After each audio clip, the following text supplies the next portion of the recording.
You know, J.T. Johnson is a native of Albany, Georgia. Mm-hmm.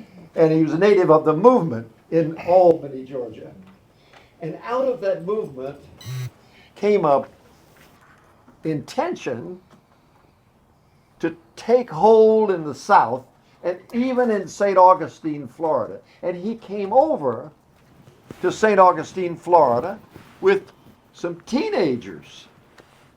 And they came to integrate a swimming pool at Munson Motor Lodge in St. Augustine. Now, the day that it was integrated, I happened to be part of SCLC staff. I come from Texas. You'd say God-forsaken Texas, but in any case, that's where I come from, and I've had to make some choices along the way. St. Augustine, in 1964, had a movement people don't talk about quite as much as they do other movements. But J.T. Johnson brought a coterie of young people to integrate the swimming pool over there with me and Peter Shearers. Out of that came a big photograph. Munson Motor Lodge manager was pouring acid in the pool to get us out, and the policeman was flying through the air at us. Yeah. And it was caught online, and I don't know if you got your, that's Lyndon Johnson. Yep. Lyndon Johnson saw that picture, and he said to the Dixiecrats, you're going to have to pass the Civil Rights Bill of John Kennedy, public accommodations. And on July the 2nd, it was done in 1964. And by the way, in St. Augustine, we're celebrating 60 years of that first Civil Rights Act on July the 2nd. We've got a great museum or two in St. Augustine. The hero of St. Augustine, I like to think is Jose Williams, but you know, Jose Williams built on the work of Dr. Robert Haling, first black dentist in Florida. That's right. Took any patient that came in there chewing tobacco or chewing cigars and members of the Klan, and he took the rest of us too. And he backed up a movement, and because of it, I had a chance to begin to experience crossing the color line. I'm still working on crossing the color line. In any case, Jose went on to establish not only that movement, but he came over back to Georgia to begin to do voter registration, and especially, along with John Lewis, take us on a journey on a day that became Bloody Sunday. Yeah. 400 or 500 local folks from the Black Belt, students from Selma, Alabama, marched across that bridge, and a guy on the other side of it, Colonel Al Lingo. I've been confused all my life. I thought that I was Alan Lingo, and all of a sudden in SCLC I became Al Lingo, but our Al Lingo, not the director of the Highway Patrol for George Wallace.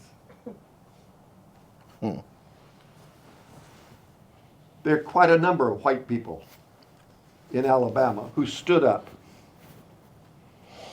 and made a decision to make a statement back on March the 6th, 1965. And some of them lost their jobs on Monday morning.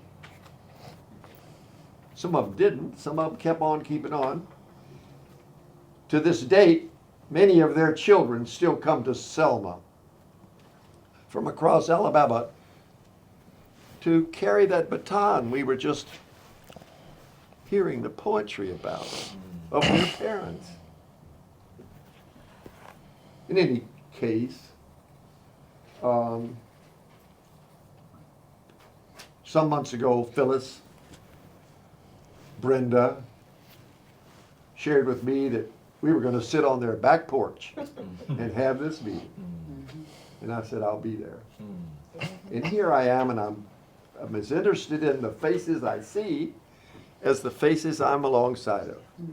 Thank you very much.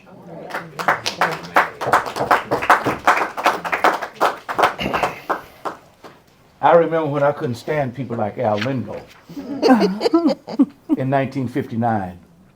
He was just another white. I didn't know what liberal was and all this. That was just another white man. And particularly with John and Deborah and Eric and Kwame, the younger ones, I think about how life comes together when you least expect it. I'm the least person to be sitting at this table for civil rights. I was born in Wichita, Kansas. Grew up in California and finished high school in Denver, Colorado. No. Sometimes you don't know when you're facing segregation. But my senior, I'm talking about how you all, and particularly now as we relate to young people. I was all city, all state basketball player in Denver, Colorado. My last name was Durley. I was from Denver. So I was the double D. The double defensive, electrical, darling, dynamic, dangerous, devastating D from Denver. That was my call. When Johnny McClendon and the Tennessee State said, we want you to come down. I said, what, I'm going to Nashville? This is 1960. Go to Nashville? My mother said, no, don't go down there and get it. But I got on a bus. You never know how God is working something through in your life. Got on a bus. I'm riding. When we got to the Tennessee State line, the bus driver stopped, and I was sitting midway through, and the bus driver came back and said, hey, come here. Nigga, you can't sit up here. You got to go to the back of the bus. Now, I thought he was sending me back because I was 6'4", and there wasn't needing more room. Two black ladies said, son, come back here. You're going to get yourself hurt. And I said, huh? So I went to the back of the bus. We got off at the Nashville station. I'm talking about August of 1960. And I got ready to drink some water, and the guy grabbed my neck and said, you don't drink out that water fountain. You drink out this one, nigga. I said, that one's filthy. That's what you drink out of. And I was getting ready to let him know who the double D was. And the coach, Harold Hunter and McClendon, they came in and said, no, come here. You don't go to you until we tell you what to do. And I came back. I'm talking about circumstances in your life, even in 2023, that make a mandate that you make a difference in the lives of those around you. And so I got back. I said, man, what is this? So I'm down there playing ball, Dick Barnett, Wilma Rudolph, all of that crowd. I did Wilma's funeral, all of that. Man, they just came back from Rome. That was the Rome Olympics, 1960, my freshman year. And I looked at all of that, and you think about all of that. I'm talking about things that happen in your life. So I said, I'm going to go downtown and get me a cap. I went down to Kane Sloan's. I'm talking about circumstances that mold you into who you are today. I went in Kane Sloan, got a cap, Al. I said, oh, this was too small. I put the cap back. The lady came up to me and said, that'll be $6.50. I said, huh? She said, that'll be $6.50. Pay up and get out. I said, the hat's too small. She said, you never know how the things are going to move in your life, even the meeting today. And so I said, I saw it on TV before. You said, where's the manager? The manager came, the manager said, what's the problem? I said, this lady's trying to get me to buy a hat that's too small. You can't let this nigga buy a hat from too small. Niggas don't wear hats too small. And I said, why you keep calling me nigga? And then he looked at me and said, how do you know the hat's too small?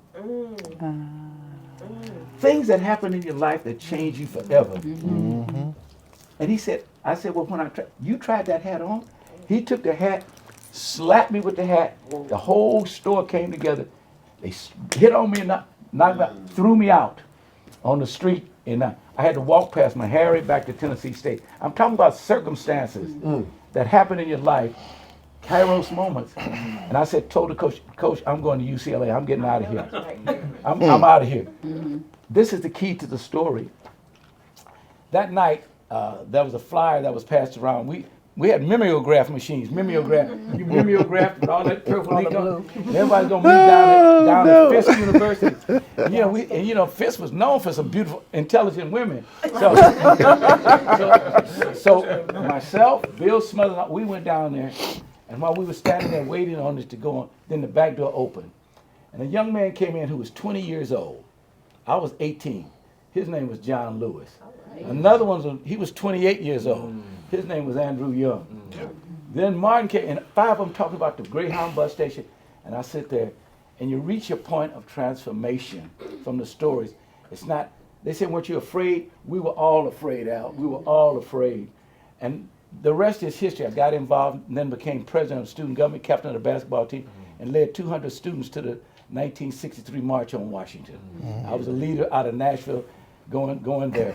And as soon as we came back, we were all talking about how we've got to get together and voting and all this. And then Kennedy was killed on November the 22nd. And that was 64. And that was my senior year. I was president of student government. And I said, what can now happen?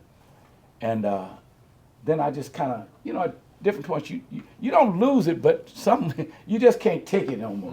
You just can't take it. I couldn't understand why white folks hate him, didn't even know.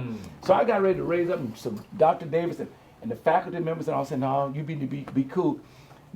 Tell you how life changes. I'm sitting in my room, 3 of us, 6'4", 6'7", 3 of us in a room about as big as this table. And 2 men came in, a white man and a black man. You never know who's gonna come into your life. The white man said, you're in a lot of trouble here. You need to leave the country. And I said, I'm not in trouble. I'm getting ready to graduate. I got a 3. How things happen in your life. He said, you need to leave the country. And I just talked to the president of the university. He said, if you introduce me to the student body. So what I did, and then I wasn't going to do it, but the black man jumped up and started talking. You need to listen to me. Where have you been? Who do you know? And the black man started beating me up. He said, I'm going to ask you 3 questions. I'm talking about something that changed your life. 3 questions. Who do you know? Where have you been? And how much money do you have? I had about $20 or $30. I ain't been nowhere, and I didn't know anybody. The man that was talking to me, his name was Sam Proctor. The white man was Sergeant Shriver. The program was the Peace Corps that John F. Kennedy had just started, and he had just been assassinated. And they were trying to get into black colleges. So I left and moved to Nigeria in 1964. And then I came back in 68 and joined the Panther Party in Chicago. So I'm saying that how life comes to never getting negative when stuff just closes in on you, and that's why me. And it was tough for me because I couldn't go home during the breaks because my home was Denver, Colorado. So I had to stay there the whole time. So I'm saying even now, this is a transformational moment when we talk about it. And and even now, at 50 years old. I'm trying to figure out what's funny. Now, You look closer to 45. thank you. But now, I look at that now, and I got to say, and I'm close with this. I got a T-shirt made. Jihad made me a T-shirt. Jihad, yeah, you told me. And I wore it when I closed out the March on Washington this year with Al. And it's called If I Can, You Can. I'll be 82 in 3 weeks. And if I can stay in there for 60 years, you can stay in there for 60 minutes. If I can, and I'm telling all young people, I got a beautiful I should have brought it today. If I can stay in there, you can stay in there. So I say to us that if we can continue to come back and share in all of this, it's good. Then if I can do it, man, you can do it. Indeed. Thank you. Thank you. All right. The rest of the story. I hope y'all know how amazing this moment is. I have only a minute. 60 seconds in it. Forced upon me, can't refuse it, didn't seek it, didn't choose it. Suffer if I lose it. Give an account if I abuse it. A tiny minute with an eternity in it. My name is George Shenholster. Woo!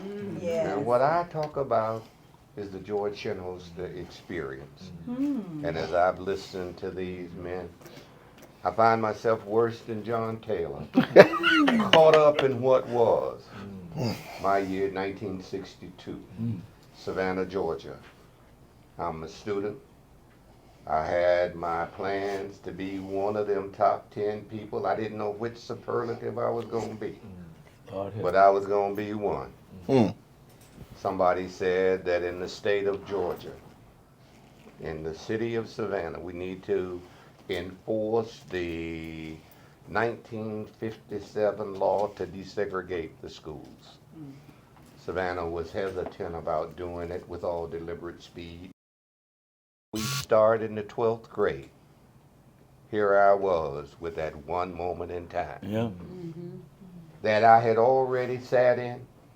I'd already been to jail at least 3 times. I was working with Jose Williams and the Chatham County Crusade for Voters. Huh. We were a part of a student movement that began in Savannah to want to go have a cup of coffee at Crest. No. And from that moment in time, I wound up as one of the first 7 to desegregate the schools in Savannah, Georgia. Went to jail, went to school every single day Yeah. with a police escort. You know, I accepted early, not always understanding what it was that I had accepted. But I had accepted the ability, the knowledge, the understanding that I needed to get involved and needed to become a part of that activity.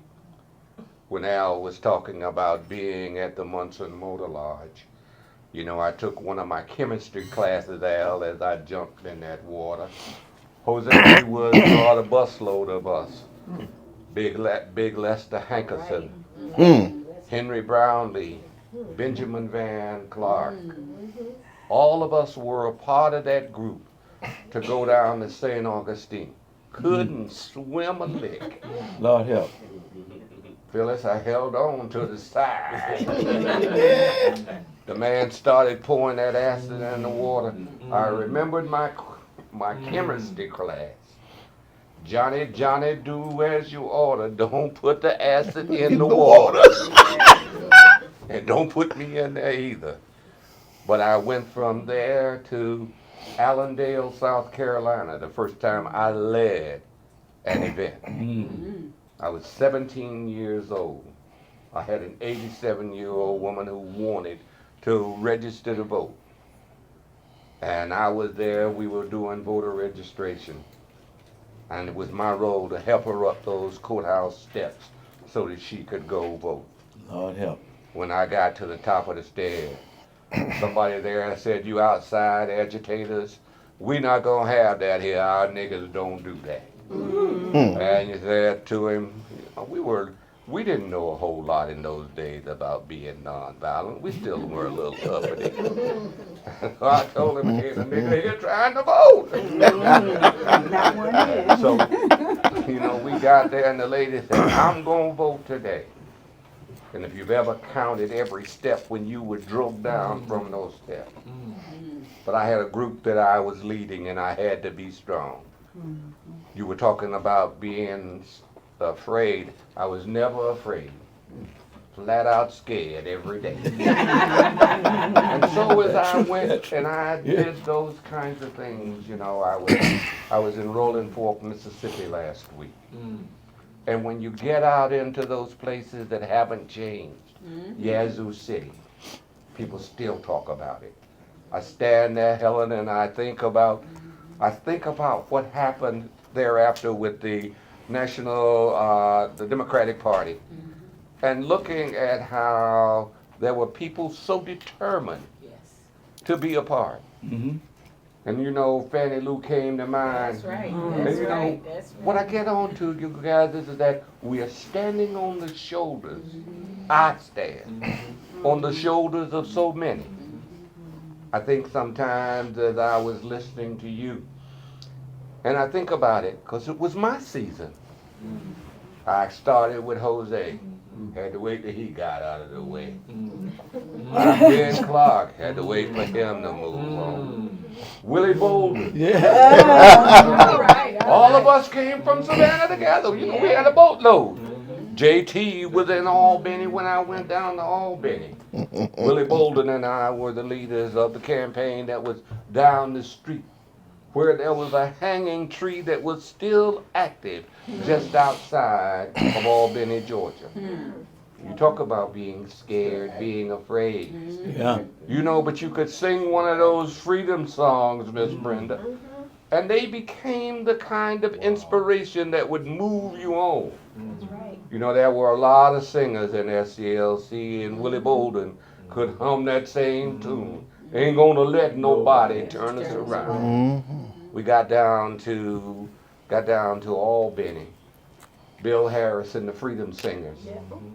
And we believed that you could get up in there and start singing. My journey was one that I introduced this person who was going to introduce the person who was going to introduce the person who was going to introduce the person. Then it became my time. Became my turn. My preparation was I used to listen to Dr. King intently.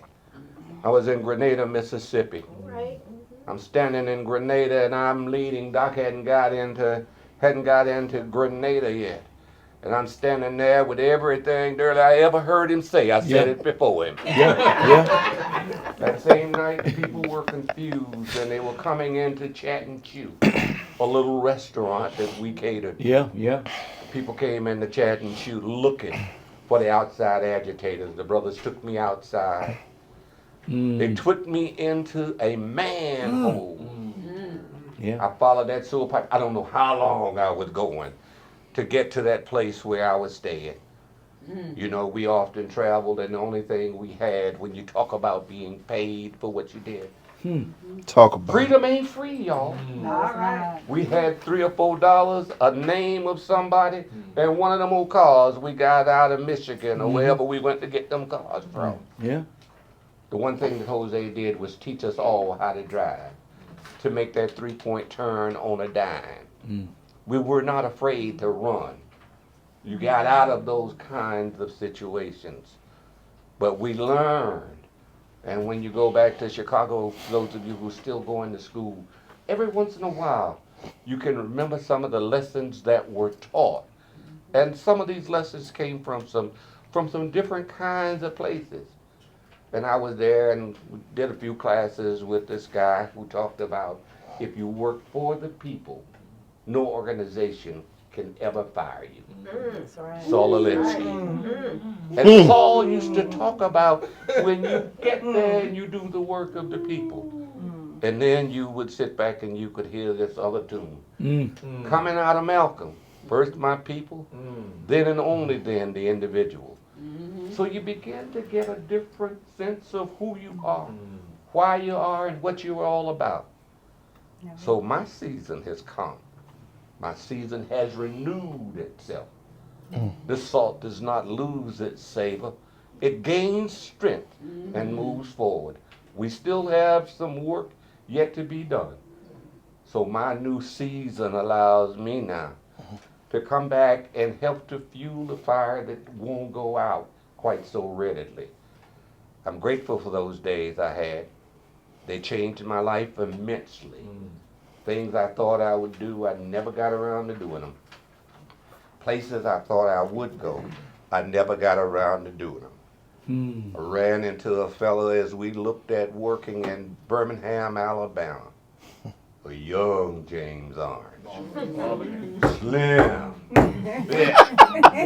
Hard. And Lita would say, Lita, you can do it. James Orange took me to Africa. Of course, I had to pay for myself. I'm trying to remember this terminology. James took me. Told me, George, you need $2,700. I was working in those days, so I was able to do that. But James took me there. James and I, along with Jimmy Dito. James said, Lita, there were a group of us that were there. Lita, you need to represent us at the delegation with President Mbeki. What am I going to say? I don't know what thing to say. He said, you can do it. Lita, this is your time. And he told me, he said, talk about Albert Latunji. When you talk, you hit the hit the podium. I talked to about 5 or 6 people. I beat that podium to death. Standing on the podium, holding up another name for me. Then I came to America and I put those names down. I left there. There were people who wanted me to come then to Zambia. I said, leader, what have you done? He said, they want the Minute Man, because I always do the minute. They want to talk to the Minute Man. He said, now you have to understand this is a labor dispute in Zambia. Don't you go over there and start no uprising, because we got to take a little plane to get out. And I got really involved, and leader reached over, grabbed me, pulled me. Don't go there. Bring it down. Pull back. But one of the things that I do believe as I look at that and as I would stop with this experience, I wouldn't take nothing for my journey now. Man. So I hope that some of you will begin to grab that baton and run with it. Because the salvation of the civil rights movement was in the actions of people who had not yet gotten out of their teens. Yes. They were those people who made the difference in virtually every major movement in this country. Were it not for James Orange, young people would not have gotten involved. That's right. At Tennessee State, when we looked at what the Freedom Riders did, and most of them, Brother Durley, signed that contract and said, we're willing to die for what we believe. Scared to death. Scared to death. But they were brave enough and strong enough and understood. Yeah. They wrote them all and sent those things home to their parents. That's right. Most of them, none of them died, but many of them were beaten. Many of them faced that obstacle toward death. And they could sing that song, ain't gonna let nobody turn me around, with a new meaning, a new belief, a new strength. And so I still say, ain't gonna let nobody turn me around.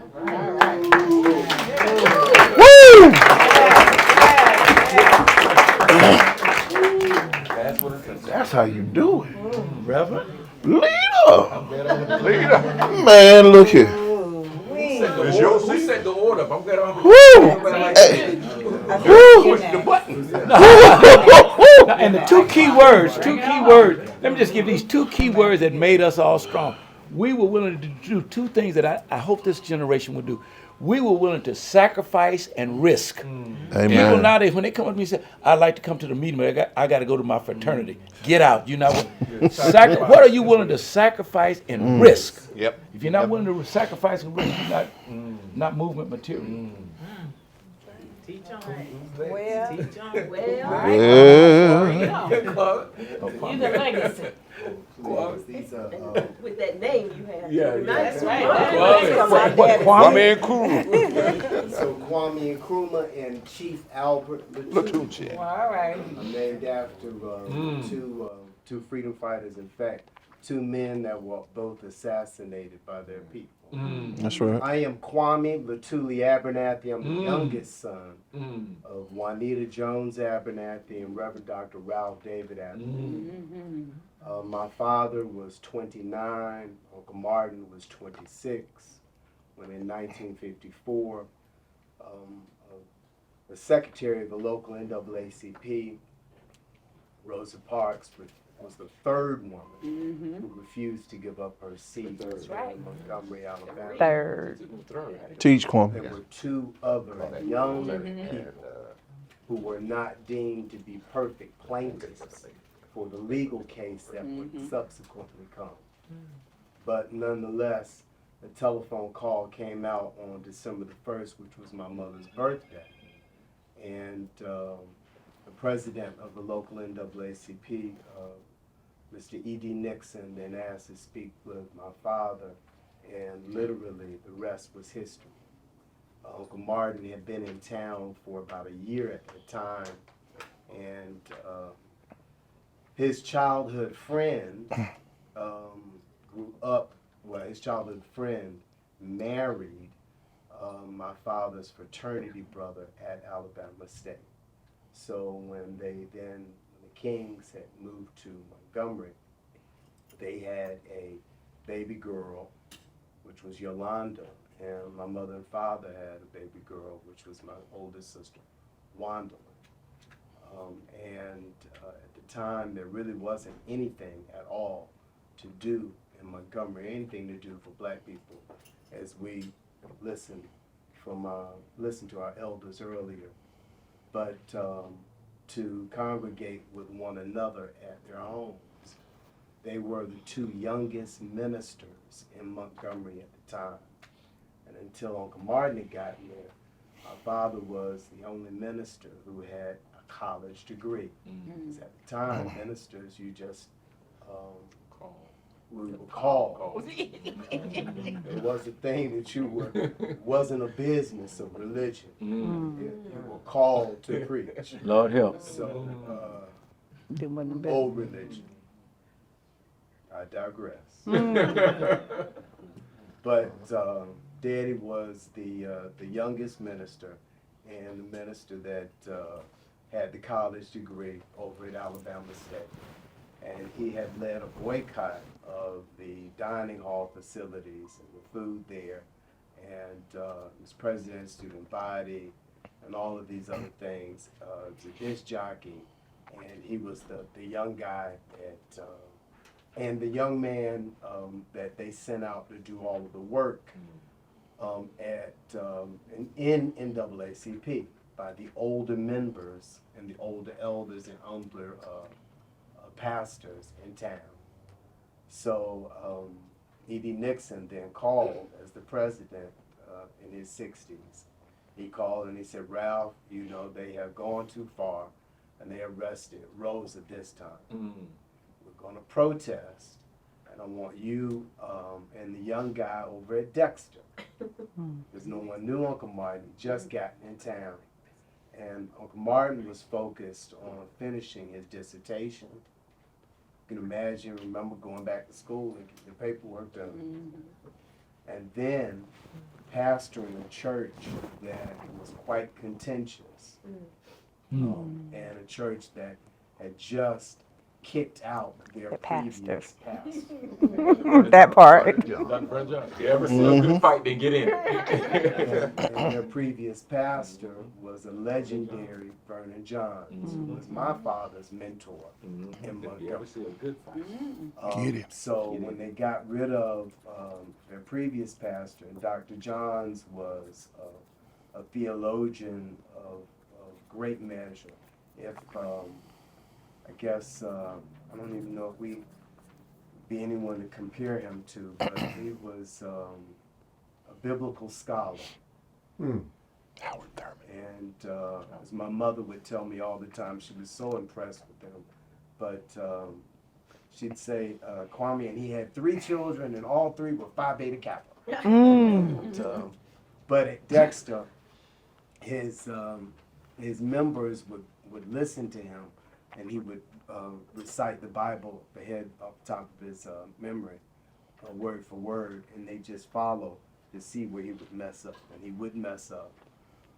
He wore overalls like we remember James Orange wearing, and would sell hams on the side of the road, Virginia hams.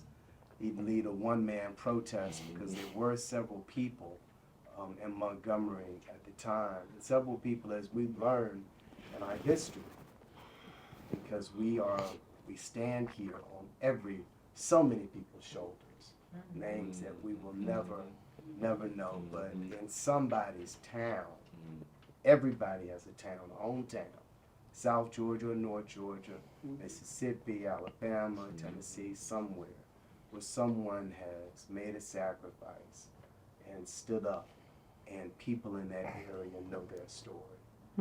So Vernon Johns was one of those people there in Montgomery, and Dexter was a silk stocking church, and they were done with their PhD pastor who was out there protesting like this. So they finally accepted his resignation, And Uncle Martin was then coming as a young 26-year-old man, coming then to this church. And he was focused on, as I said, his paperwork and getting his doctorate completed. And then his first year program for Dexter and what that life was about to be. Just having gotten married and having a 1-year-old child. And immediately within that year, my father, having his mutual friends, but during that year, the families, the 3 of them, the 6 of them, got to know each other, and literally the rest is history. When that telephone call came in for meeting Nixon, they organized, and over the weekend from Friday and Saturday, we're talking about the mimeograph machine, which is basically, a set of carbon copies that you would, press down and create the Xerox.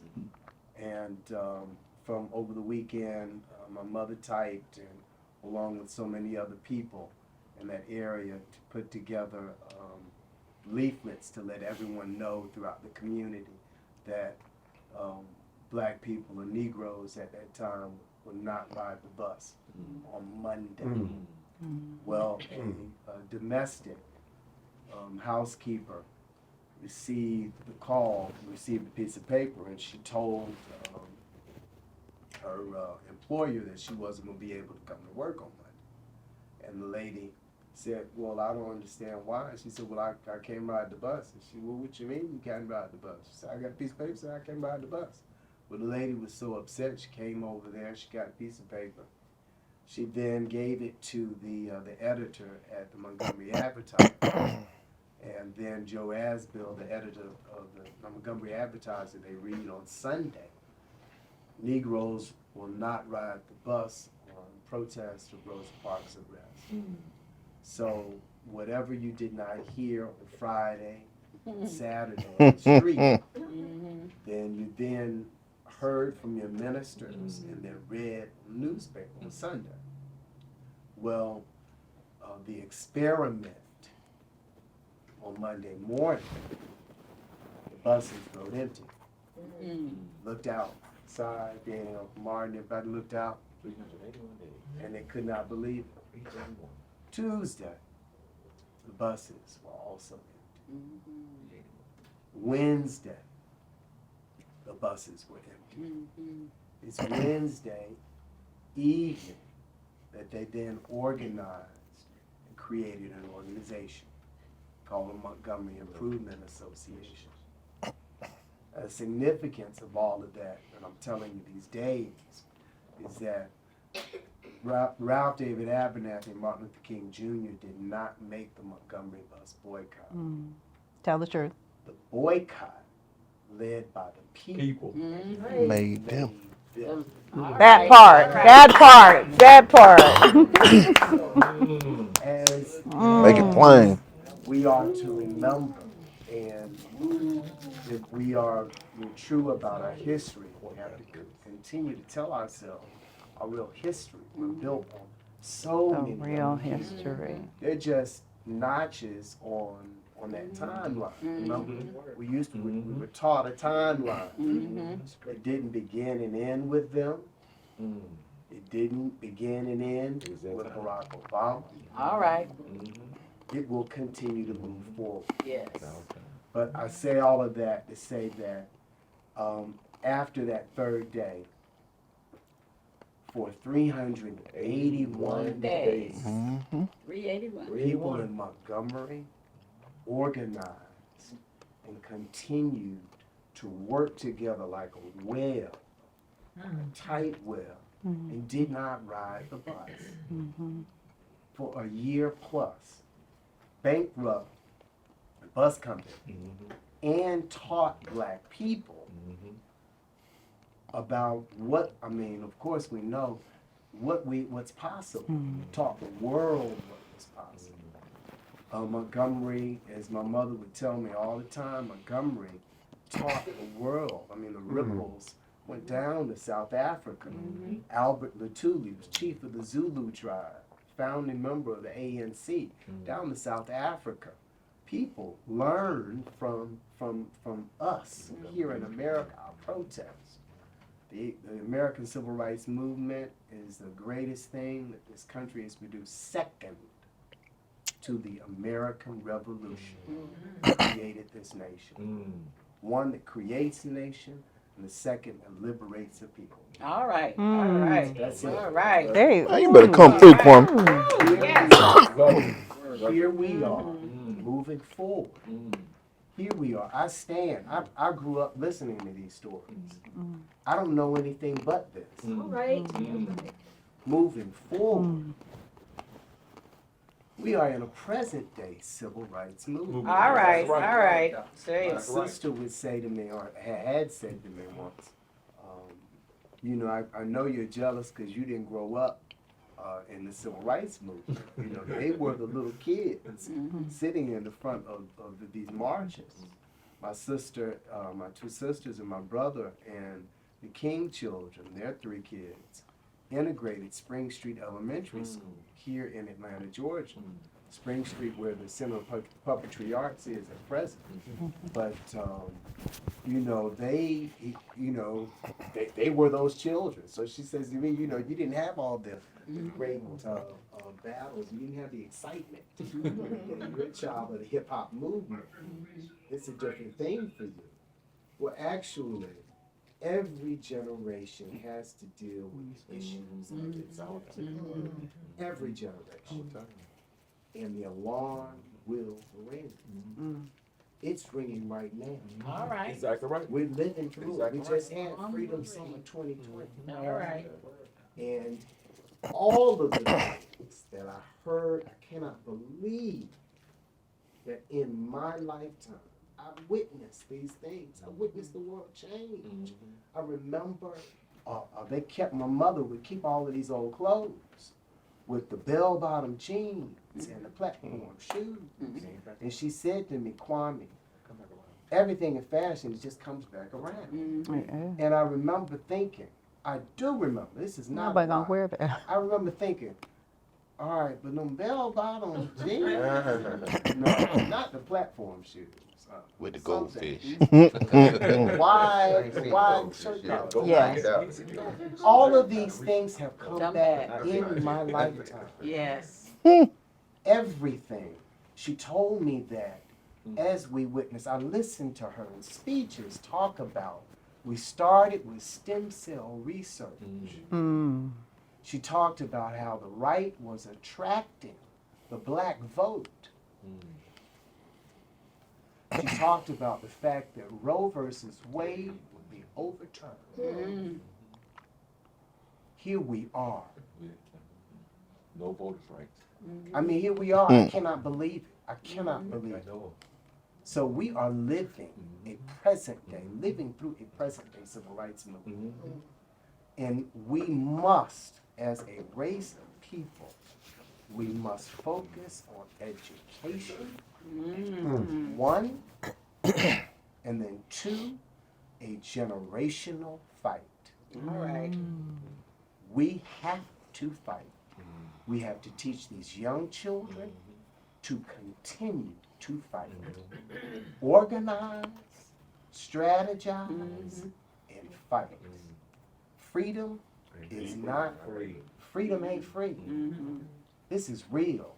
And these young people see it. They know it.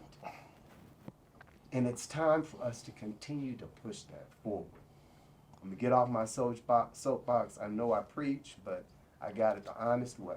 You earned it. You going into it. Did you go to school for it? I got it the honest way. It was in me. Oh, Lord. There you go. Yes. Yes. But this is real, folks. We have to, we got to move forward. This is 2024. It's good. It's real. Yes. It's real. If we ever believe it, we see it. We see it, and it's now. From Dirty, you bad man. You bad man. Go out. Bring it home, girl. I don't know what I'm Bring it supposed home, to girl. say to that. Bring it home, girl. But so as we're talking about, thank you all. First of all, thank you. This is rich. This is good. Amen. So we all come to this movement in different ways, but it seems like the intersectionality of, race, class, and transportation tends to be part of our story. So mine is a little bit different. My grandfather was born in Savannah and, got out of the South and went up north. But we found ourselves in Boston, Massachusetts. And in 1974, Coretta Scott King came back to Boston and led a march because they were trying to desegregate the buses in the school system in Boston. And so there were two choices, that either you suffered through the desegregation process or you could voluntarily participate in a program called METCO, where you were bused out of your neighborhood into the suburbs. And so 9 years old and 10 years old, me and my brother, we were in that program, and we got up at 5 o'clock in the morning, 5:35 in the morning, the bus came. The bus had to take us to Hingham, Massachusetts, which was almost 2 hours away. And then the bus had to come back to pick up the inner city kids. And so then we have the late bus in the evening. But on the way to school, and if anybody knows Boston, it's Roxbury, Dorchester, and Mattapan, where the black folks live. And so we would fight each other on the way, right? And then we would get to South Boston, and we would see people lined up with tomatoes and cabbages standing on the bridge to just pelt fruit and vegetables at us. And we didn't understand what was going on. So when you talk about Kairos moments, not understanding what you're in and what you're living in as a youngster, and then going to an all-white school, getting off the bus, having 13 of us on the bus, and they would drop 3 or 4 of us off at the high school, the middle school, and the elementary school. So that left about 4 or 5 of us on the bus. And when we get off and the parents and the kids are lined up, now these are suburbs that had voluntarily said, we'll accept these gifted black kids into their school, right? But to have them touch your hair and touch your skin and talk about you as if you're animals, right? And that's how we went to school. So my job was to figure out how to get out of here as quickly as possible. So that was always, this is not the place. But one of the things that I learned in that experience was what equity was. See, in Boston, we didn't have grass in the front yard. We had grass in the backyard, right? So I didn't understand, well, how do they have grass in the front yard, right? Because in the city, you don't have grass, right? And so fast forward, when I met Reverend Lowry, I was in 10th grade. I was at Syracuse University. And I was vice president of the National Youth Ministries organization. And they told me, and mostly white organization, and I was one of the few blacks, and they said, we're going to pick up a Reverend Lowry. And at that point, I didn't know who a Reverend Lowry was. This was in the late 70s, early 80s. And because I was the black girl, they put me in the car. And I got to ride with Reverend Lowry back from the airport, and then spent 2 days with him as he was dealing with this conference, as I was his guide. And I learned a lot. But in that moment, he said, when you coming to Atlanta? And I didn't know anything about Atlanta. Only thing that we had read about the South. And I tried to tell my mother and my family that I wanted to go to the South and go work with Reverend Lowry. And she was like, we don't go South. My family, no, we got out of the South. You don't go back. And my grandfather sat me down and said, don't go back. But I decided that I was coming to Atlanta for a couple of reasons. But remember that Ebony magazine where it said Atlanta was the black Mecca? New Black Mecca. We really believe that, right? And so I think it was like 1982, 1981. And so I saw that magazine, and I remember coming through the airport and seeing it was Nate Goldstein's red, black, and green McDonald's uniforms. Yeah. And so I was just at the airport, and I said, they have red, black, and green uniforms on McDonald's, and all the managers are black. I'm coming to Atlanta. Had not set foot in Atlanta. Fast forward a couple of years later, when I finally did get to Atlanta on the Greyhound bus, and my mother gave me the $50 in West End Mall, or West End at the Taco Bell. Popeyes. I knew I had to work. But I also remember what Reverend Lowry said is come to SCLC. I was at Clark Atlanta University. And so Brenda will probably remember the day I walked in there because I just knew I was coming to see him and there was all these armor bearers and I'm coming to see him and he remembered me. But I just knew that that's where I was supposed to be because that's where he told me to come. So probably by the third or fourth day in Atlanta, and again, this is almost over 40 years ago. Is it over 40 years ago? She was my freshman student, but she keeps listening. My dean right here, right? So I Still can't. and still can't, still right? To But this day. what I learned when Reverend Orange came to campus and he would stand on campus and say, "Hey, Lena! Lena!" And we would come running, Brenda. Remember, we would come running, right? And I remember years later, and I asked Reverend Orange, "Well, how did you know I was going to be a leader?" And he says, I called a lot of people. Everybody didn't come. You know, it was the leader in you was called forth. And so back in the 80s, we were fighting to make Martin Luther King a holiday. And we were trying to get Nelson Mandela out of prison, right? And so we were doing all those marches and we learned strategy. Brenda, thank you. Phyllis, thank you. I mean, y'all taught us strategy, taught us what to do, when to do it, how to do it, why you needed to organize, mobilize, and strategize and not just show up. What the ground troop has to do before we show up, what you have to do before the speaker shows up, how you have to walk on the march and make sure nobody's shooting at you, all of the things, right? So 40 years later, I got that at SCLC, right down in the basement, over, right down, where we at? Right down there, right? Taylor's desk. Right, Taylor's, all the desk with all the All the papers, junk. All right? the bunker. All that The junk. facts. So we're a product, you know, that we are our ancestors' wildest dreams. So I remember the first time we got arrested. I think y'all stood, kind of set us up. I think you know, we had civil disobedience training, right? And so they told us, and it was just like theory, right? So then, like, if they come to you, then don't say anything, and then put your hands behind your back, and you know, so we just thought it was just practice. So we didn't know when they took us to Winn-Dixie. It was in 1984, 85. They took us to Winn-Dixie, Thanksgiving, and it was cold and snowing. I need that magazine too. And it was me, Bernice. It was two students from each school. I was vice president of student body at Clark, and Bernice was at Spelman as vice president. And they had the SGAs and the student activists from each of the schools. And they took us to Winn-Dixie, and we were protesting because they were selling peaches that were made in South Africa, all the way in Georgia. And so when the paddy wagons came, we were looking like, okay. And then Reverend Orange, Reverend Taylor, all the ministers stood back and they said, "Y'all go forward." You remember that? Yeah. You remember this? They all go forward.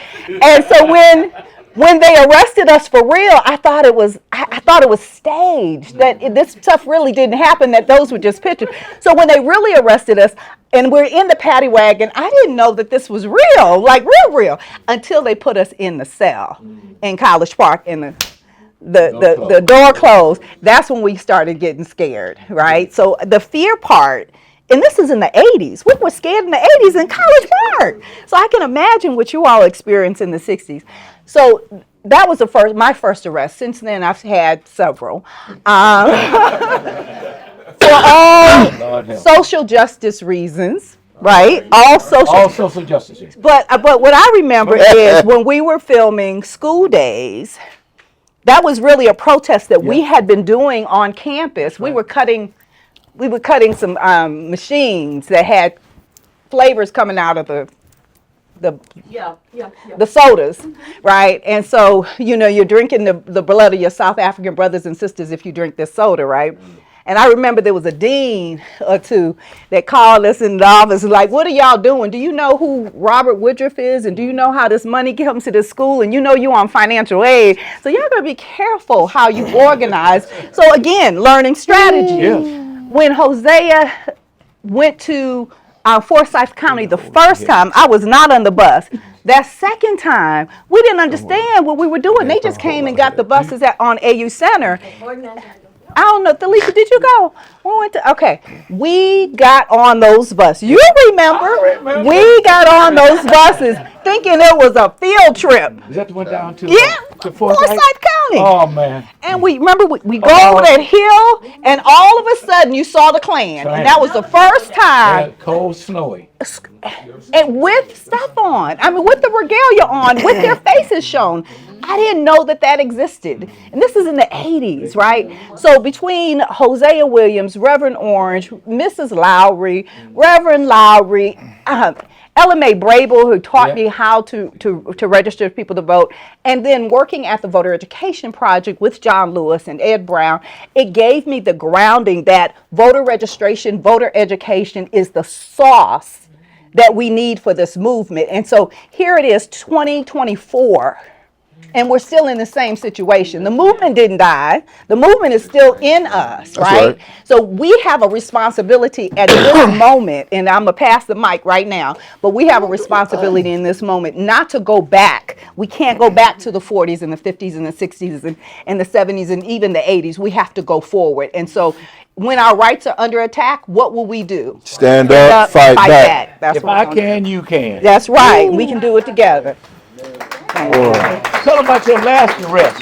The last arrest you just had. My last arrest. Last arrest. The last arrest was at the Senate building when we were trying to make sure we got voting rights. And so with Melanie Campbell, one of our sisters, that we were all in it together. So we took two arrests up there. Sure did. So yeah.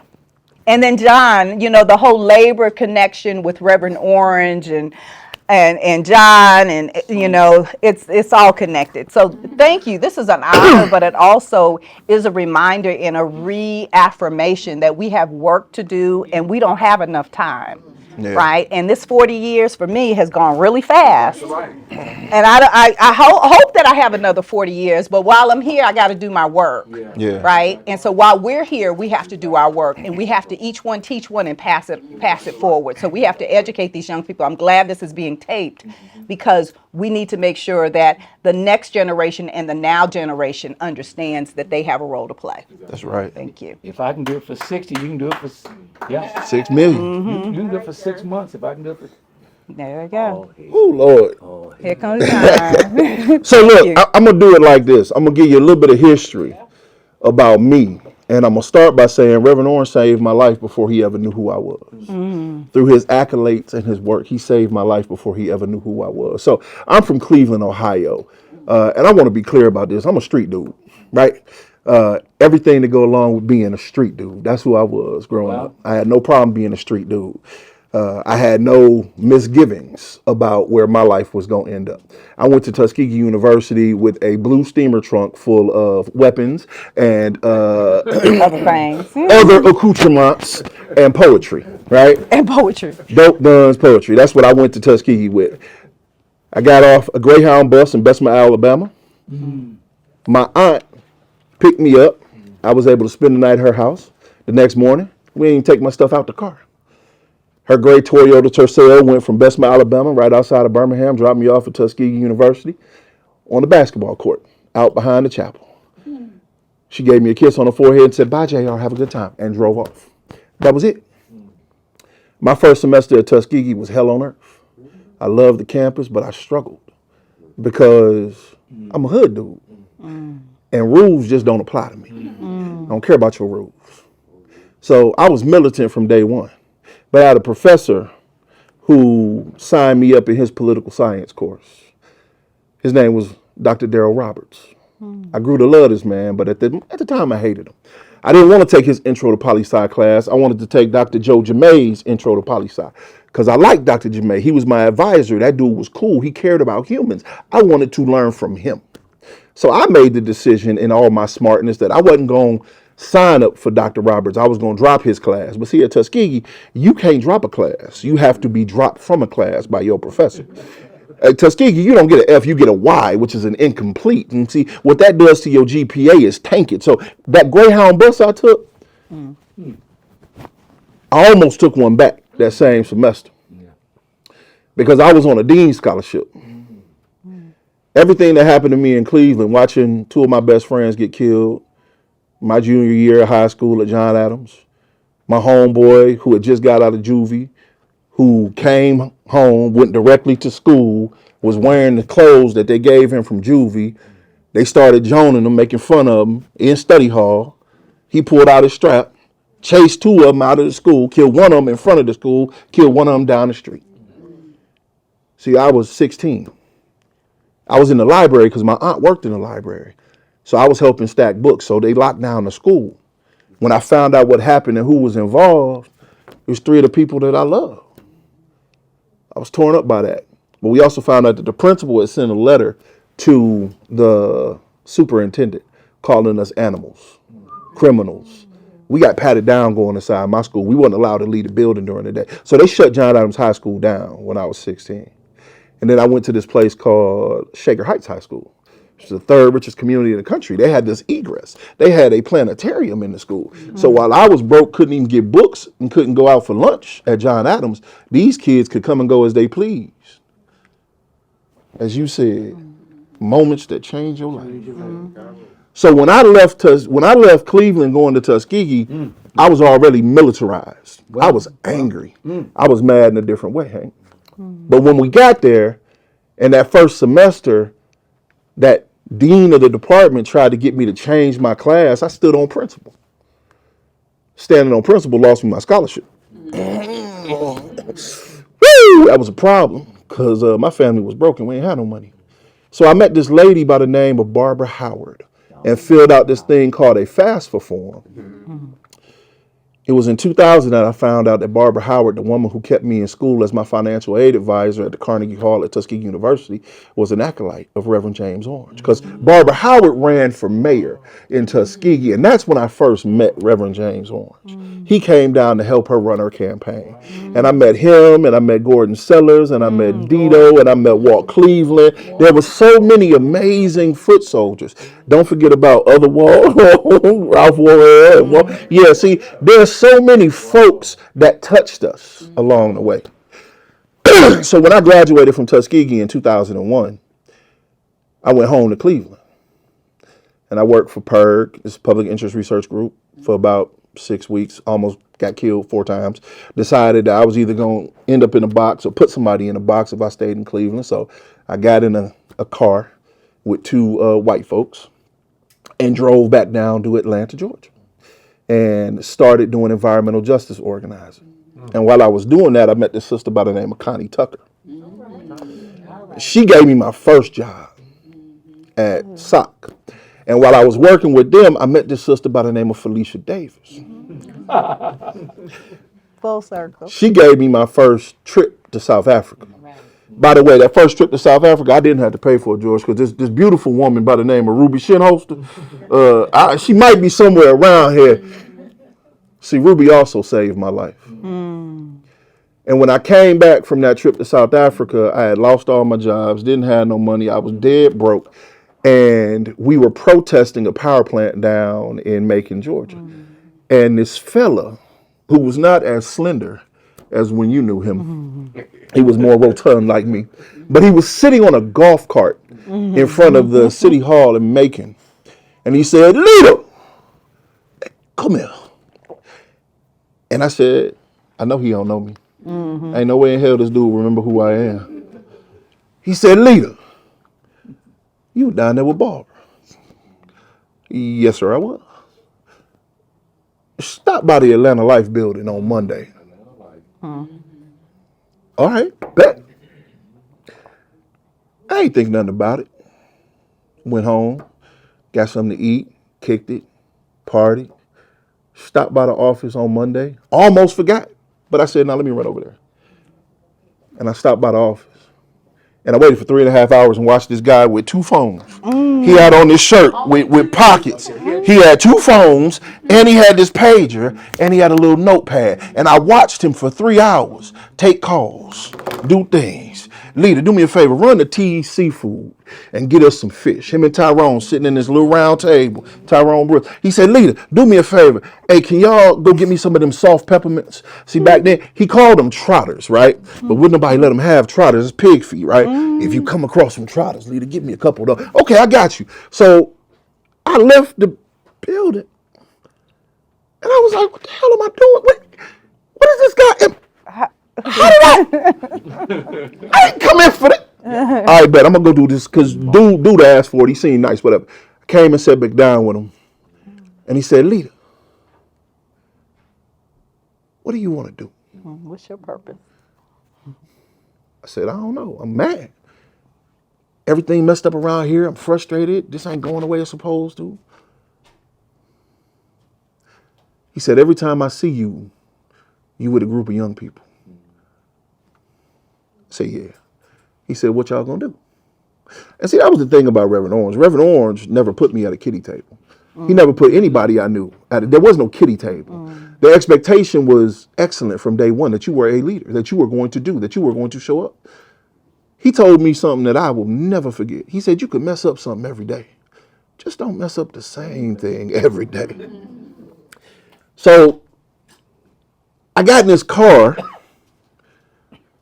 and the next 7.5 years were a blur, if I'm honest. From the first conversation, when I brought back them soft peppermints and that fish from T Seafood, and if you ain't never had T's, man, you missing something. You missing something. But from that first conversation, then it was Birmingham and Montgomery. It was the Voter Empowerment Crusade. It was listening to him and Rita and Dr. Lowry argue every day about something. Every day. It was Reverend Fred Taylor coming in for the People's Agenda meeting, looking at me and saying, what's your name? And I told him my name was John Taylor, and he squealed out, namesake! And that was me every day that he saw me. It was every person in this movement treating me like I was theirs. Not like they could abuse me or use me, but they loved me and actually cared about what I was doing. So fast forward 3.5 years, I'm sitting in the truck with Reverend Orange, and he said, Leader, you can't keep doing this. You got to go get a job. I said, shit, I got a job. I'm with you. He said, no, you got to go get another job. So he took me over to this office, this SEIU office, back in 2003. At that time, the president of Local 1985 was a brother named Ralph Williams. I didn't want to go in the office. I didn't really particularly care about labor. My mama was a member of SEIU too. My aunts was members of SEIU. You know, I had problems with labor. You know what I'm saying? They pimped the people. That's what I felt. He said, well, look here, leader. You can go on in there and talk to that fella. Or not. But you're going to get out my truck either way. And you might not have a ride back home. So I got out, went and talked to Ralph. Instant friendship. Love that dude. And started working with labor. And when I got in the truck, I said, why'd you make me do that? He said, because they going to need you one day. And you already need them today. See, what I didn't understand was that there was a level of training, of rigor, that I was going to get at SEIU. By the way, I still work for SEIU 22.5 years later. I might be the last human that's got a career like that. But I've been on the job with them for 22 plus years. And I've been on the job with Reverend Orange since 2001. The crazy thing is, people say to us sometimes, they told me, you know, you was his last mentee, JT. You was the last one. And that used to hurt me. You play this tape back, you're going to see me crying. I always tear up when I think about him, when I think about them. But not because they gone. See, my leader, Hank Stewart, says all the time, when an elder dies, a library burns to the ground. What I realize is that we are libraries. Yeah. And libraries have to build libraries. So I don't get misty because I just miss them. I get misty because, good God, could you imagine the level of conversation that would be popping off in this room if we just had CT, Reb Moores, Reb Bite, Dorothy Height, Rita Samuels, just sitting in here right now. So I accept the fact that I'm the last, but I'm not the only. And that's okay. But what I accept more than that is the fact that they've done their work. That's right. See, at BMI, we started this organization called Black Male Initiative because one of our leaders, Melanie Campbell, at the 50th anniversary of the March on Washington, looked at us and said, John, Diallo, Jamida, I got the sisters. I need y'all to get the brothers. So we said, all right, bet. There would be no BMI without Melanie Campbell. She gave us the first money we ever had to make T-shirts. We took T-shirts back in 2018 and started a movement. The movement has grown to a global revolution. It is building upon the shoulders and the legacy of those elders and those leaders that created space for us. But the most beautiful thing about it is we ain't alone. That's right.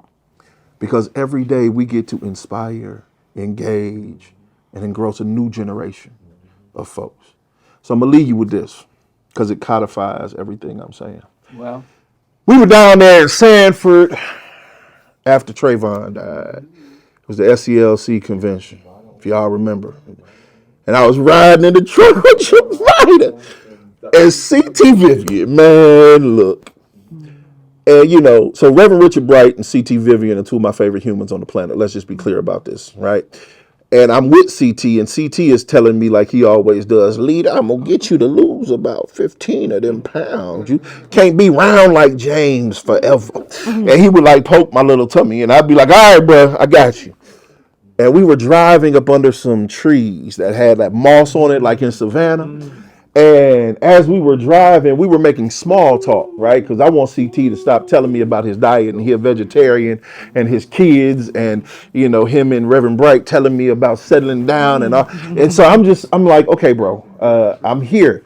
But we talking about the trees and we just talking about the way it look. And I'm like, man, I actually love these trees, man. I love driving through because I'm from Cleveland. So if you know Cleveland, we have weeping willow trees. And in the summertime, the way the sun cuts through the trees, it creates these shadows. And we will play in those shadows, right? Like that's how I grew up. So for me, it's a fond and positive memory. And I looked over at CT and he had this little tear in his eye. And it was quiet. He ain't say nothing. And I looked up in the rearview mirror and I'm looking at Jamida and Jamida, and I'm like, come on, man. He was like, those trees mean something very different to me. They used to hang us from those trees. And in my mind, y'all forgive my language, I was like, oh shit. No, I didn't. Oh my God. Post CT.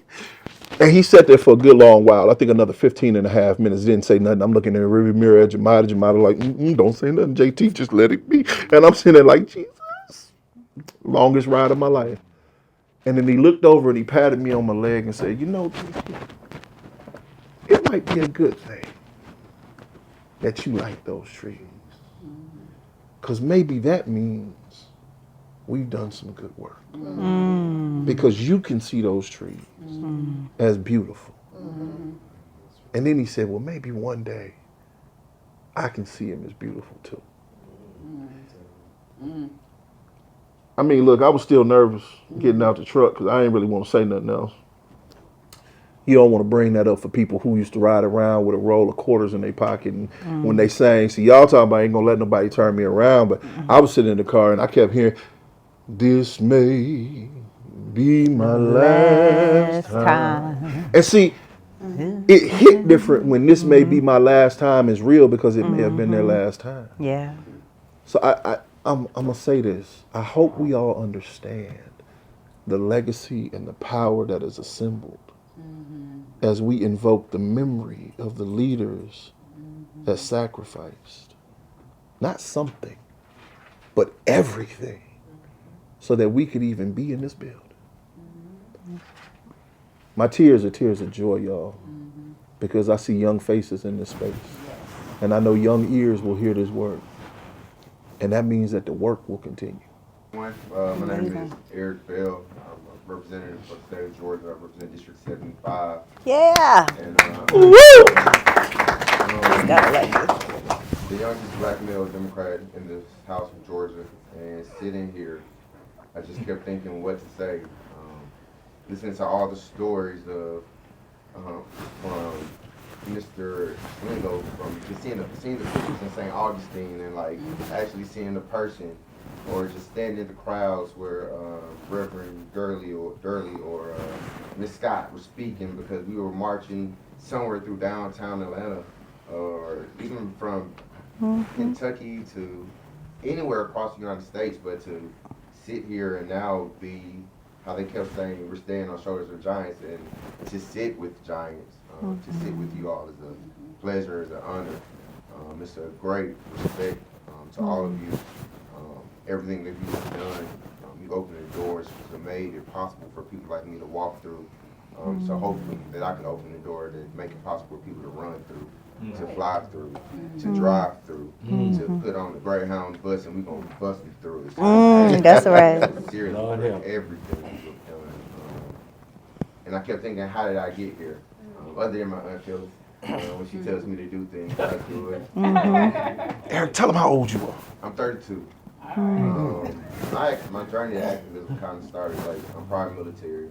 I got out of the military in 2015. In 2014, something was happening. Trayvon Martin just got killed. Mike Brown just got killed. And I'm walking through military spaces, and the highest honor you can be is the commander-in-chief of the president. And in these spaces, you have pictures of monkeys, and they say commander-in-chief, or you see pictures of Barack Obama dressed as a baboon. And this is the highest respect you're supposed to give a person. And then you have all these civil justice and injustice happening, and they're telling us, you don't say anything about it. As a military member, it's not your space to say anything about it. And then also during that space, it was young, as a soldier, he went home for a break and he got killed. And in the black and brown community, it's a higher probability that you get killed in your neighborhood than you get killed in military combat. And coming out of the military, I thought to myself, if I can sign up to serve my country, put my name on the dotted lines to give my life, that's the least I can do for my community. So in March, I got out of the military in February. In March, I was at NAACP rally. And it just led on from there and there and there, until I found myself marching one day downtown, and we're like, or it could have been anywhere. It's like, why are we marching for it? To get an elected official to speak to us, they can make a move. And that was in 2016, so I decided I'm gonna run. I ran then for District 3 Commission in Clayton County, and I lost. I stayed intact. I stayed attending rallies, protests, marches, organizing voter registration drives, community cleanups, getting over thousands of backpacks to students, just anything I could do to help. And then, again, just how did I get here? I guess I want to say it's in my blood. Dr. King started the SCLC. My grandfather was one of the founding members. He was the special operations officer for the SCLC. Dr. Roy Charles Bell, through his work and Dr. King's work, they were able to desegregate Grady Hospital in 1964, which led to the desegregation of all hospitals in America. But they really never hit home for me, because I'm from Atlanta. This is the birthplace of Dr. King, where civil rights is happening. I thought everybody was involved with it. I thought it was just the thing to do. And growing up, shoot, I thought it was over. We did it. We made it. You turn on TV, it's black people. You go to a black doctor. Atlanta's the black mecca. But then in 2015, Trayvon Martin, Mike Brown's happened. I got out the military. Ms. Scott alluded to it in the 80s. They went to a KKK protest. I went to a KKK rally in 2015 in South Carolina. And we're there at the Capitol about their rights of how they can choose to continue to hate people from different creeds, cultures, and classes. And it's still happening today. And I'm a young man, not the youngest anymore, but it's so important that we continue to reach back to our younger generation.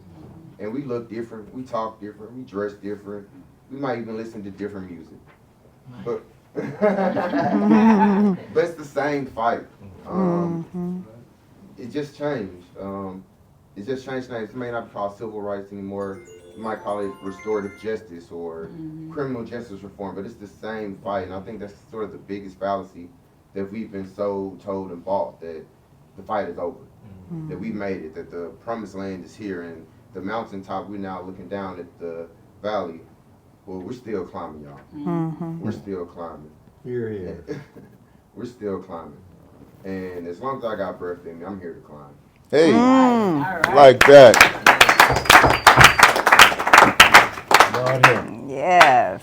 And I'm hoping this is just the start where, at this table, please, however I can be used as a vessel, the powers that's been bestowed to me by the voters of District 75 to change the state of Georgia, to change this nation, however I could be of use, please use myself in my office, because it's all steam ahead, full steam ahead.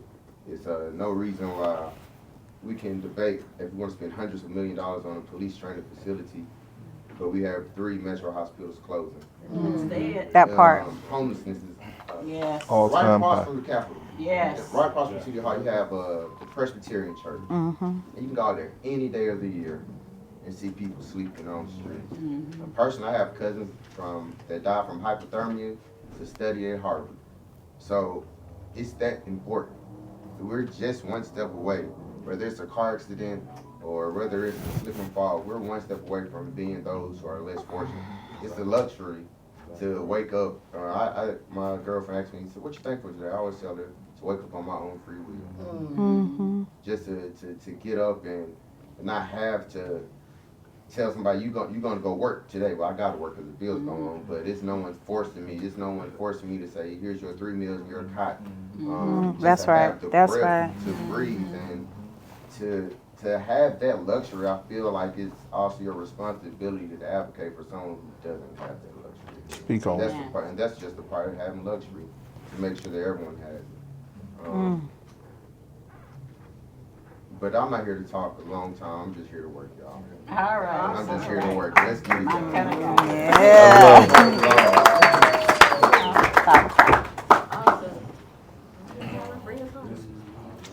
Wow. Give us the mission, Helen. Give us the mission.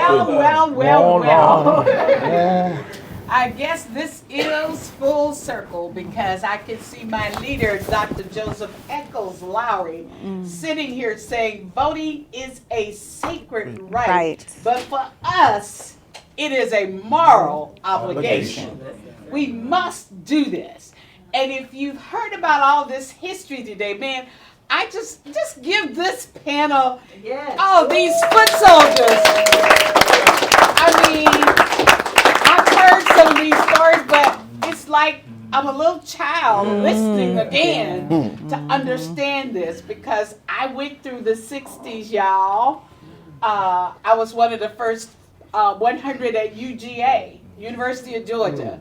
So I know what it means. But think about, you've heard about how the thing in St. Augustine led to the 64 Civil Rights Act, where we're able to go anywhere in the world to work, to live, to do what we want to do in public accommodations, right? You all made that happen. Then we know about Selma, the boycotts, and all those other things, but it was the young people that I heard that were out front doing this to ensure that we got this thing called the right to vote. Dr. King said in his speech leading to our prayer vigil for the March on Washington, give us the ballot. If you give us the ballot, we can make the changes that we want to see in criminal justice. We can elect the judges that will make the right decision. If you give us the ballot, right, we can have representatives like Eric Bell that will do the right thing. What have I heard in this thing today is, first of all, it was about us as a race. It wasn't about me. It was about us first. I think that's what George said. It's first my people, then and only then does it become my time. That's right. So we've got to go back to that mindset that it's about all of us. Let me tell you what your work has done in Georgia, because we're right here in Georgia. there are over almost 8 million registered voters in Georgia. And we say voting is not the all end all, but it is the beginning. It is the control.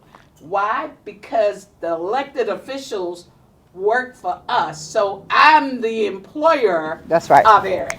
We are the employer of Eric. And we've got to hold them accountable, right? So 7 million, almost 8 million people registered to vote in Georgia. But 2 million of those are people that look like us, meaning they're black folks only. Now, there are some Asians, some Latinos, some Native Americans. If you put us in the mix, we can do a lot of things together.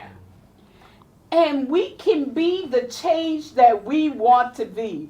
Our vote does count. People are saying, young people are saying, well, I don't like it because Biden is old. Well, do you know how old Trump is? Please give me a break. I'm nonpartisan, but I'm telling it like it is. Facts. Right? Who tell them? What has one done for you as a people versus what the other has done for you? That's where we have to be educated. We have to understand that we have to not look at personalities of people, but what have they done for me lately and what do they propose to do for me lately? And what the policy is. What is that policy? Public policy impacts you from the day you're born to the day you die. And everything in between is determined by a public policy. Why? You got to have a hospital zone to be a hospital. Your doctor's got to be certified, right? How do you get certified? They set these rules, and John said he doesn't follow rules, but they have the rules, right? If you go to work, well, first, the schools that you go to, Deborah integrated her high school. Okay, what the curriculum is, who gets to teach you, whether the money is taken out, and by the way, vouchers is coming back. Big I know time. people want their children to get a great education, but vouchers is not the way. That's right. Vouchers That's is right. taking money from public education. That's And right. who is in public schools? We We are. are. kids. Our poor And what children. does it mean? It takes the money Out out of our of the schools. schools so that John's, I know Deborah said she had books from, was it you? One John. of you all said that the books, you had to find books, Yeah. right? You don't have the quality of education and That's right. equitable That's right. education. That's right. That's right. So vouchers is not it, even though you think it is, even for disabled children. It ain't It's it. not. Once you get a voucher, go to a private school, they don't have to accept your child and they don't have to keep them. That's right. I digress. Larson, Miss And the Truth money don't care who stays with tell that it, Helen. school. Truth don't care who The tell money it. doesn't move with the kid when they go move back. That's right. Exactly. Once it's gone to the private doesn't school, come it back. does not come Does back. not come That's back. right. That part. So listen and learn what they're talking about. I just want to tell you what your power is. You have the largest black caucus in the in the country. Talk in about the United States. You have the largest black caucus right here in Georgia. And Now the you number got- is what now? Just Huh? 50 what? 50, how many is in it? 60. It's over 60. it. It's over 60. But I'm just saying that number for Georgia is high, so you know what the rest of them look Oh like. yeah, it's much less. But listen, they're coming after that. That's right. How are they coming after it? Because of the redistricting. Districting. Drawing the lines. You That's got to right. be engaged in it to know what drawing those lines mean, because they get to appropriate the money that comes back to your neighborhood and they get to represent you. It's all about power. Yep. The power that your vote has, they want to take it away from you. They're talking about doing away with a no vote, no excuse absentee Absentee. voting. Why? Because we're using it now. It That's used to right. be just white folks used that.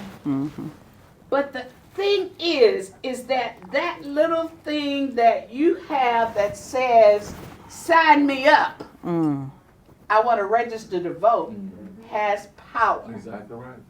It's your power. Do not let them take your power away from you. That vote has power. Dr. Lowry used to say, a finger one person can do, Poke you. poke you. But if we all come together and make a what? A fist. This What that knock you force Power. is powerful. So together, we've got to understand, we've got to be together and have that force.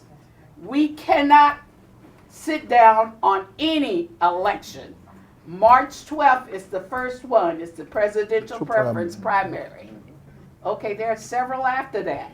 So we have to show up for everyone. Why? Because it matters to you and your family. It's not just about voting for an individual. It means the money that comes back to my neighborhood.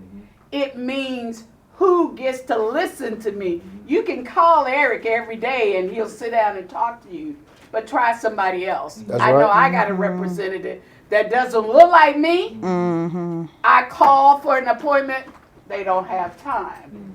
They can't see me. But guess what? I can always vote against that person. And I will until I get that person out of office and I get the right person.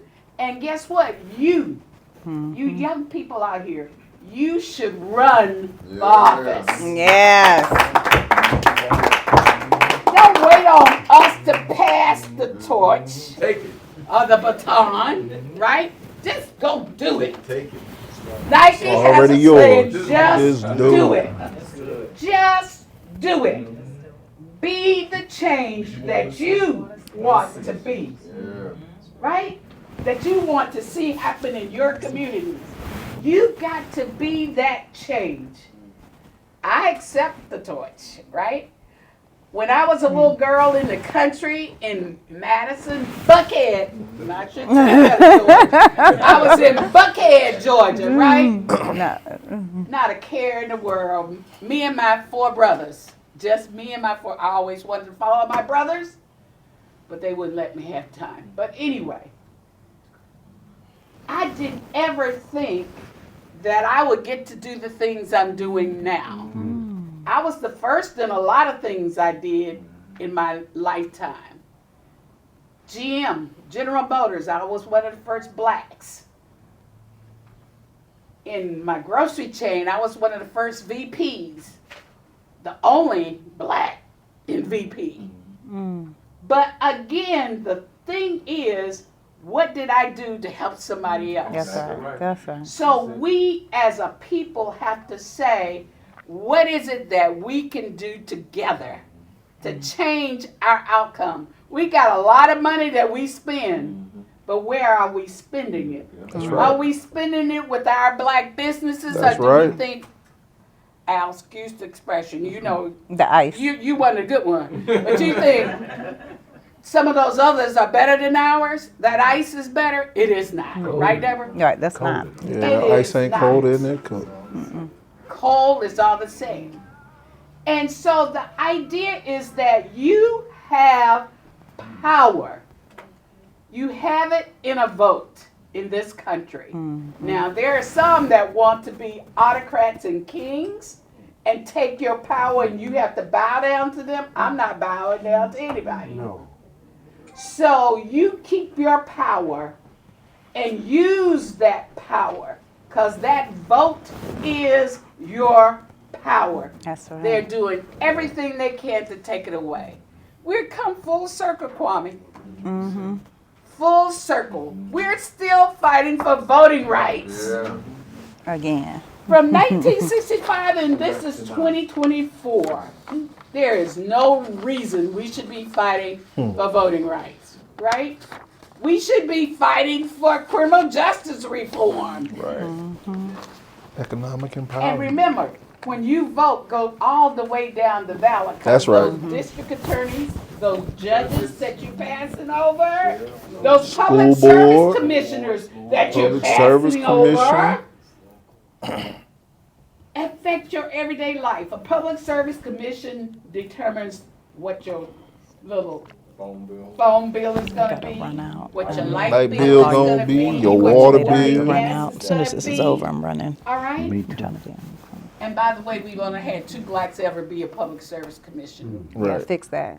We have to fix that. So don't let them take your power. That's right. Your power is your vote. Use it. Now listen, don't, because Eric comes to you every election cycle, say, I want you to vote for me. Well, Eric, present what you've done for me. And don't do it just on election cycle. Say, Eric, come back to my neighborhood every month. There it What is. you doing for me?